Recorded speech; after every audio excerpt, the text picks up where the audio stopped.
HSC 25 batch তোমাদের ইতিহাস প্রথম পত্রের দ্বিতীয় অধ্যায়ের এমসিকিউ সমাধান ক্লাসে স্বাগত জানাচ্ছি।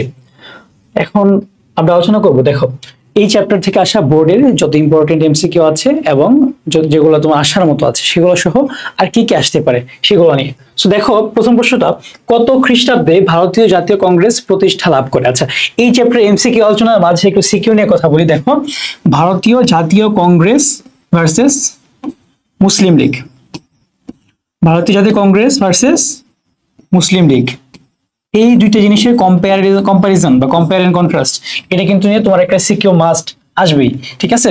সো তোমরা এই জিনিসটা একটু ভালো মতো পড়ে নিবা। দেখো, তো এই জিনিসটা আমাদের মুখস্থ রাখতে হবে যে ভারতীয় জাতীয় কংগ্রেস প্রতিষ্ঠা লাভ করে কবে? 1885 সালে। আর মুসলিম লীগ প্রতিষ্ঠা লাভ করে কবে? 1906 সালে, ঠিক আছে? সো দেখো, তার পরবর্তী প্রশ্নে যদি আমরা যাই, এখানে প্রথম গোল টেবিল বৈঠকে অংশগ্রহণ করেন কারা? দেখো, গোল টেবিল বৈঠক যে হয়েছিল, টোটাল কয়টা হয়েছিল? টোটাল হচ্ছে 3টা, এটা একটু মাথায় রাখবা। টোটাল 3টা গোল টেবিল বৈঠক হয়েছিল। এর মধ্যে কে ছিল? জিন্নাহ, তেজ বাহাদুর সপ্রু, এই দুজন ছিল। এ কে ফজলুল হক, ডক্টর বি আর আম্বেদকর এরাও ছিল। মৌলানা মোহাম্মদ আলী, মাওলানা শওকত আলী এরা ছিল না। এরা ছিল কিসের সাথে জড়িত? খিলাফত আন্দোলন, ঠিক আছে? এরা ছিল কিসের সাথে জড়িত? খিলাফত আন্দোলন। ওকে, এটা ছিল কিসের সাথে? খিলাফত আন্দোলনের সাথে জড়িত। সো আমাদের অ্যান্সার হবে কোনটা? 1 আর 2। ওকে, সো এখানে আমাদের অ্যান্সার হবে কি? 1 আর 2। ওকে, তার পরবর্তী প্রশ্নে যদি আমরা দেখি, মদনপুর থানার সংখ্যাগরিষ্ঠ লোক হলো বৌদ্ধ সম্প্রদায় আর সংখ্যালঘু হলো খ্রিস্টান সম্প্রদায়। এখানে সংখ্যাগরিষ্ঠ কারা? বৌদ্ধ। আর সংখ্যালঘু কারা? খ্রিস্টান। শিক্ষা, চিকিৎসা, ব্যবসায়, চাকরি সর্বক্ষেত্রে খ্রিস্টানদের একচ্ছত্র প্রভাব, এই যে আমরা দেখতে পাচ্ছি। কৃষ্ণ প্রতাপ নামে একজন দূরদর্শী নেতা বৌদ্ধদের সাথে খ্রিস্টানদের সুসম্পর্ক স্থাপন এবং সম অধিকার নিশ্চিত করার লক্ষ্যে একটি চুক্তি স্বাক্ষর করেন এবং এই চুক্তি সম অধিকার নামে লাভ করে। আচ্ছা, তার মৃত্যুর পর চুক্তি কার্যকর করা সম্ভব হয়নি। তোমরা যারা বইটা একটু পড়েছো, তোমরা ইজিলি অ্যানালজি আনতে পারো। এখানে কে ছিল? এইখানের আমাদের যে কৃষ্ণ প্রতাপ, আমাদের কৃষ্ণ প্রতাপটা কে হবে? চিত্তরঞ্জন দাস, সিআর দাস, ঠিক আছে? বা চিত্তরঞ্জন দাস। আর এই যে সম অধিকার চুক্তি, সেটা কি ছিল? আমাদের বেঙ্গল প্যাক্ট। সেটা কি ছিল? বেঙ্গল প্যাক্ট। আচ্ছা, আমার এখানে আজান দিচ্ছে, আমরা একটু 1 মিনিট আজানের ব্রেক।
ওকে,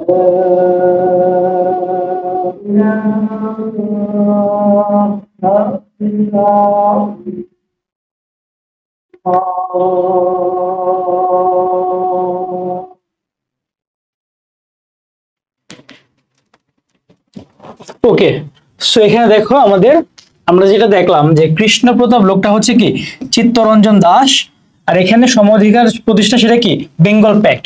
তাহলে ইতিহাসটা একটু বলি, তোমার ওই টাইমে চিত্তরঞ্জন দাস তিনি ছিলেন কি হিন্দু সম্প্রদায়ের, এখানকার আমাদের যে খ্রিস্টান সম্প্রদায় সেটা কি হিন্দু সম্প্রদায় মিন করেছে, আর বৌদ্ধ ছিল কি মুসলমান সম্প্রদায়কে মিন করেছে।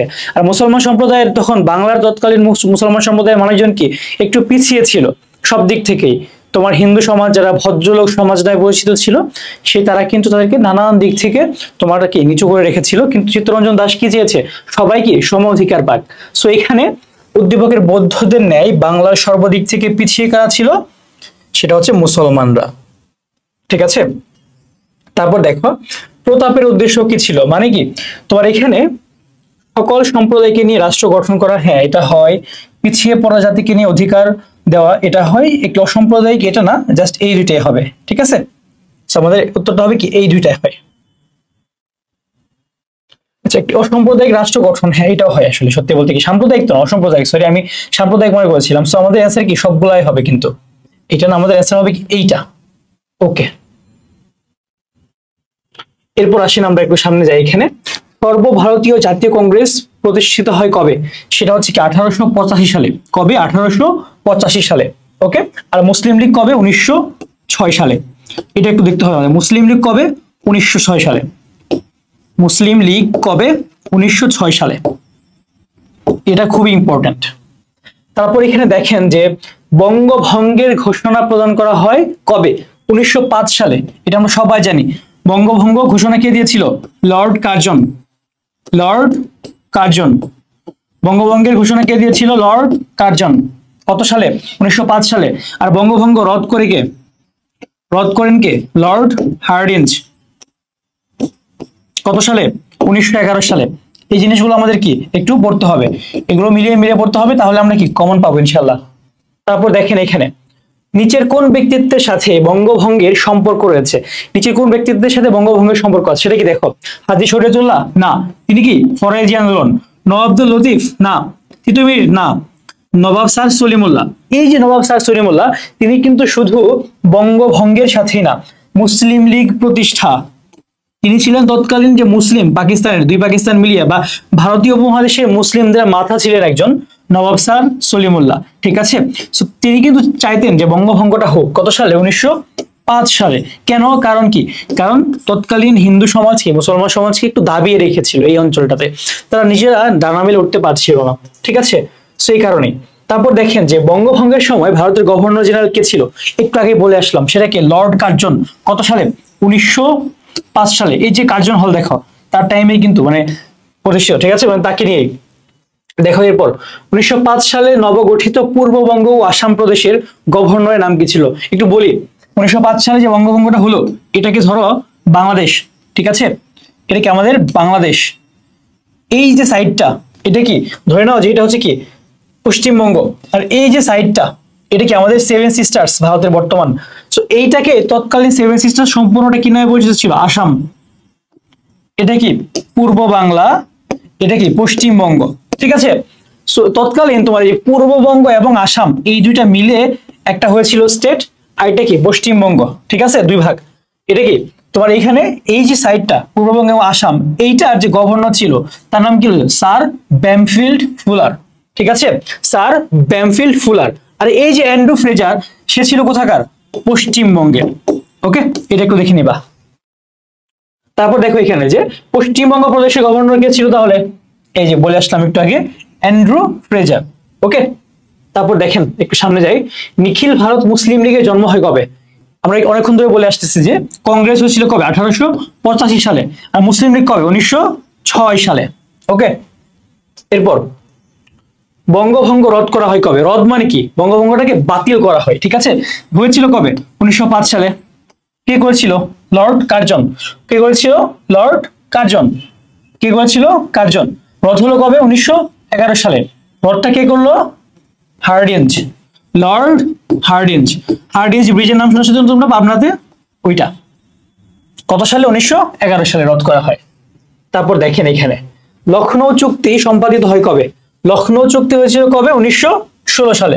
ডিটেলসটা একটু দেখে নিবা, সৃজনশীলের ক্ষতে কিন্তু লখনৌ চুক্তি নিয়ে প্রশ্ন আসে।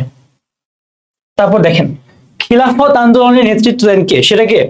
এখানে মাওলানা শওকত আলী এবং মাওলানা মোহাম্মদ আলী। খিলাফত আন্দোলন কি? এটা কোন খিলাফত? এটা ছিল কি তৎকালীন যে অটোমান এম্পায়ার বা উসমানী সাম্রাজ্য। ওসমানী সাম্রাজ্যটা তো ওই টাইমে প্রথম বিশ্বযুদ্ধের পরে ওয়ার্ল্ড ওয়ার 1 এর পরে কি ভেঙে যাচ্ছে, ঠিক আছে? এটা নেতৃত্বে কারা আছে? ব্রিটিশরা। দেখলো যে ব্রিটিশরা কি আমাদের এখানে লোক বা আমাদের তারা শাসন করছে এবং তারা কিভাবে এই তৎকালীন তোমার মুসলিম খিলাফতটাকে ভেঙে দিচ্ছে, এজন্য তারা কি এই তোমার মাওলানা শওকত আলী এবং মোহাম্মদ আলী তারা কি আন্দোলন করেছিল, বা তোমার বই তুরস্কও লেখা থাকতে পারে, তুরস্কের। তারপর দেখো খিলাফত আন্দোলন শুরু হয়েছিল কবে? 1920 সালে মাওলানা মোহাম্মদ আলী এবং শওকত আলীর হাত ধরে, ঠিক আছে? তারপর দেখো যারা ক্লাসটা করছো একটা জিনিস একটু বলি, তোমরা যারা ঢাকা ভার্সিটি ক্ষয় ইউনিটে ভর্তি পরীক্ষা দিবা, আমাদের ক্লাস যদি ভালো লাগে তোমরা অবশ্যই আমাদের সাথে তোমার কোচিংটা করতে পারো বা আমাদের সাথে তোমার প্রস্তুতিটা নিতে পারো, ঠিক আছে? তারপর দেখো এখানে যে জালিয়ানওয়ালাবাগের হত্যাকাণ্ড হয় কবে? এটা হচ্ছে 1919 সালে একটা নিন্দিত হত্যাকাণ্ড চালায় তোমার ইংরেজরা।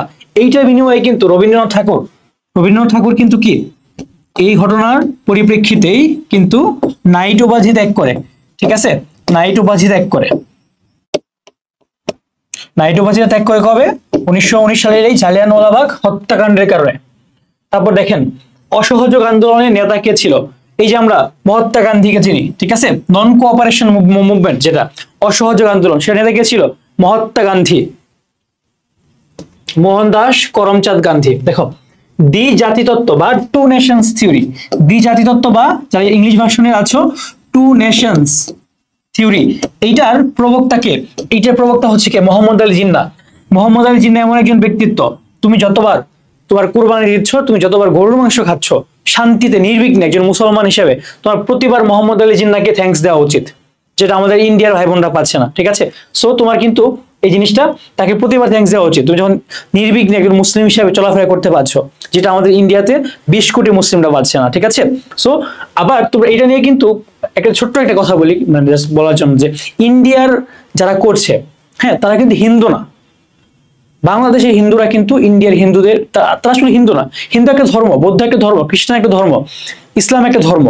কোন ধর্মই এভাবে কোনো খারাপ দমন পীড়ন করতে শেখায় না। কিন্তু বাংলাদেশের হিন্দুদের তুমি দেখো তারা কতটা ভালো, কতটা শান্তশিষ্ট, আমাদের সাথেই ক্লাস করছে, সবকিছু নর্মাল। বাংলাদেশে কিন্তু আমরা কিচ্ছু হচ্ছে না। কিন্তু ইন্ডিয়া যারা, তারা কিন্তু হিন্দু না, তারা কি মানে তারা একটা জঙ্গি, মানে ইন্ডিয়ার যারা এইসব কাজ করছে। বা ইন্ডিয়ার সবাই কিন্তু আবার খারাপ না, ইন্ডিয়াতে কিন্তু অনেক শান্তিপ্রিয় হিন্দু আছে। সো আমরা কাউকে কিন্তু ঢালাও ভাবে কোনো কিছু ট্যাগ দিব না।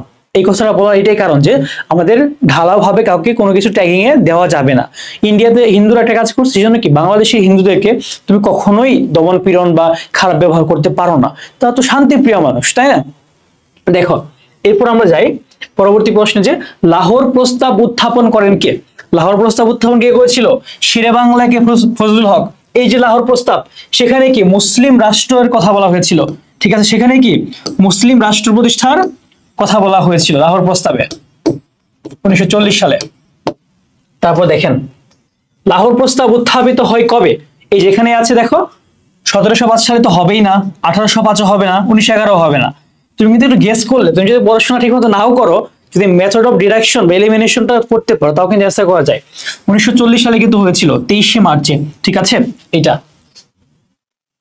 তারপর দেখেন একটু যে চিত্তরঞ্জন দাসের রাজনৈতিক দলের নাম কি? আমরা দেখে আসলাম না একটা উদ্দীপক, যে চিত্তরঞ্জন দাস, যে তিনি হচ্ছেন এই যে বেঙ্গল প্যাক্ট করেছিলেন। কি করেছিলেন তিনি? বেঙ্গল প্যাক্ট।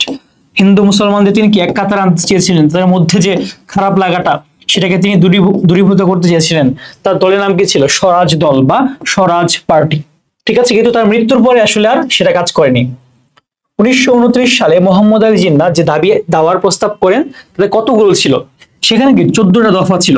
মোহাম্মদ আলী জিন্নাহর 14টা দফা ছিল, এন্ড তিনি কিন্তু 3টা রাউন্ড টেবিল কনফারেন্স করেন, 3টা গোল টেবিল বৈঠক করেন, 3টা আরটিসি লিখে রাউন্ড টেবিল কনফারেন্স করেন তিনি, ঠিক আছে? এগুলো কিন্তু আসে, দেখে নিবা।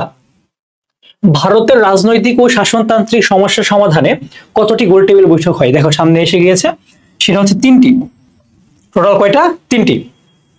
তারপর দেখো 1937 সালে বঙ্গীয় প্রাদেশিক আইনসভা নির্বাচনে সংরক্ষিত মুসলিম আসনে মুসলিম লীগ কতগুলো আসন পেয়েছিল? দেখো এখানে 1937 সালে কি বঙ্গীয় প্রাদেশিক আইনসভা নির্বাচন, যেটা ঠিক আছে, সেখানে মুসলিম লীগ পেয়েছিল কতগুলো? টোটাল 40টি আসন পেয়েছিল মুসলিম লীগ। ঠিক আছে, মুসলিম লীগ কিন্তু তখন খুবই ফেমাস। ওকে, 1937 সালে। এন্ড ওই টাইমটাতে কিন্তু মুসলিম মানে আসনে শেরে বাংলা কে ফজলুল হকের কৃষক প্রজা পার্টি তারাও কিন্তু একটা ভালো পরিমাণ আসন পেয়েছিল। সেটা কি 37টা আসন পেয়েছিল। তো আমরা দেখতে পেলাম কি মুসলিম লীগ পাচ্ছে 40টা, এখানে তোমার শেরে বাংলা কে ফজলুল হক পাচ্ছে কয়টা? 37টা। কৃষক প্রজা পার্টি, যাকে আমরা বলি কেপিপি, ঠিক আছে, কেপিপি। ওকে,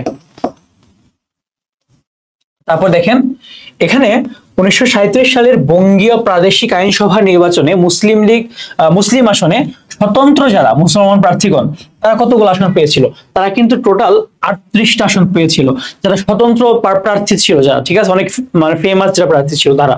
ওকে, তাহলে আমরা কি দেখতে পেলাম? 37, 40, 38 এই সংখ্যাগুলোকে তুমি একটু খাতায় লিখে, যেগুলো ইম্পর্টেন্ট একটু ভালো মতো একটু পড়ে ফেলবা, ঠিক আছে, যাতে এগুলো আসলে অ্যান্সার করতে পারো। তারপর দেখেন যে মন্ত্রী মিশন পরিকল্পনার নেতা কে ছিল? আচ্ছা, এখানে এটাকে মন্ত্রী মিশন পরিকল্পনা তোমার হচ্ছে পরিকল্পনা বা ক্রিপস মিশনও বলে, ঠিক আছে, কি বলে একটা নামে? Cripps mission. ক্রিপস মিশনটা কি? তোমার যখন সেকেন্ড ওয়ার্ল্ড ওয়ারটা হইলো, সেকেন্ড ওয়ার্ল্ড ওয়ারটা কি? ওয়ার্ল্ড ওয়ার 2, ঠিক আছে, সেকেন্ড ওয়ার্ল্ড ওয়ারের পরে যখন ব্রিটিশরা বুঝতে পারছে যে তারা আর ধরে রাখতে পারবে না সাম্রাজ্যকে, ইন্ডিয়ারাও বুঝতে পারছে ব্রিটিশটা এখন আর ওই রকম মানে পাওয়ারফুল না, তারা আমাকে ধরে রাখবে উপনিবেশিক শক্তি হিসাবে। তাহলে এই টাইমে আমাদের কি করতে হবে? মানে কি একটা কথা আছে না, তোমার যখন মানে তাওয়াটা গরম রুটি ভেজে নাও, ঠিক আছে, সো এরকম টাইমে কিন্তু তারা প্রচুর আন্দোলন শুরু করলো। সেই আন্দোলনকে দমানোর জন্য বা থামানোর জন্য বা ঠান্ডা করার জন্য একটা মন্ত্রী পরিষদ মিশন আনলো। সেটার নাম কি? স্যার স্ট্যাফোর্ড ক্রিপসের তোমার নেতৃত্বে সেটাই কি ছিল? Cripps mission. ওকে, তারপর দেখো এখানে 1946 সালের বঙ্গীয় প্রাদেশিক আইনসভা নির্বাচনে মুসলিম লীগ আসনে মুসলিম লীগ কতগুলো আসন পেয়েছিল? 117টি। মুসলিম লীগ কিন্তু আস্তে আস্তে দেখো যে মুসলিম লীগ কিন্তু আস্তে আস্তে কি ফেমাস হচ্ছে, তাই না? তারপর দেখো এখানে 1946 বঙ্গীয় প্রাদেশিক আইনসভা নির্বাচনের অবিভক্ত বাংলা মুখ্যমন্ত্রী কে? সে হচ্ছিল কে? তোমার হচ্ছে এখানে প্রথমে ছিল আমাদের দেখো প্রথমবারের মতো অবিভক্ত বাংলা মুখ্যমন্ত্রী সে ছিল কি? শেরে বাংলা কে ফজলুল হক। প্রথম অবিভক্ত বাংলা মুখ্যমন্ত্রী কে ছিল? শেরে বাংলা কে ফজলুল হক। এবং শেষ যে হয় সে হচ্ছে কি? হোসেন শহীদ সোহরাওয়ার্দী। ঠিক আছে, শেষ কি হয়? হোসেন শহীদ সোহরাওয়ার্দী। প্রথম কে ছিল? একে ফজলুল হক। ব্রিটিশ ভারতের সর্বশেষ আইন কোনটি? তারা কিন্তু সর্বশেষ 1947 সালে কি করে? ভারত স্বাধীনতা আইন নামে যে আইনটা হয়, এরপর কিন্তু ব্রিটিশদের কোনো আইন নাই। ঠিক আছে, এটা কিন্তু লাস্ট একদম। ওকে, সো আমাদের কিন্তু এই চ্যাপ্টারটা শেষ। আর তোমাদেরকে আবার একটা জিনিস আমি রিমাইন্ডার দেই, তোমরা যারা হচ্ছে ঢাবি ইউনিটে পরীক্ষা দিবা, আমাদের ক্লাস যদি পছন্দ হয় তোমাদের, ইনশাল্লাহ আমাদের সাথে তোমার যাত্রাটা শুরু করতে পারো। ইনশাল্লাহ একটা বেস্ট সার্ভিস পাবা। প্রত্যেকটা জিনিস আমরা তোমাকে ধরে ধরে প্রস্তুত করতে পারবো। অলরেডি ঢাকা ভার্সিটিতে আমাদের গত 2 বছরে প্রায় অ্যাটলিস্ট 1000+ স্টুডেন্ট চান্স পেয়েছে। সো তোমরা ইনশাল্লাহ চান্স পাবা। ধন্যবাদ সবাইকে। আসসালামু আলাইকুম।